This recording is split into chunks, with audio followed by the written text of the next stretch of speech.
राज ठाकरे ने जो 3 तारीख का अल्टीमेटम महाराष्ट्र के मस्जिद के ऊपर लाउड स्पीकर निकालने के संदर्भ में जो दिया है, पूना की पत्रकार परिषद में जो आह्वान जनता को उन्होंने किया, वो एक विशेष समाज को दहशत निर्माण करने वाला था।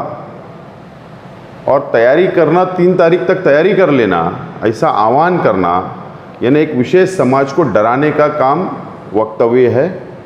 इसके लिए मैंने गृह मंत्री दिलीप वळसे पाटील साहब से मैंने पत्र दिया हूँ कि ये प्लानिंग है और प्लानिंग में 120 आईपीसी की धारा के तहत कार्रवाई होना चाहिए, 153A के हिसाब से कार्रवाई होना चाहिए कि 2 समाज को लड़ाने का काम किया जा रहा है। और इसके लिए पूना की पत्रकार परिषद की पूरी तपास करके गुना दाखिल करना चाहिए, अरेस्ट करना चाहिए।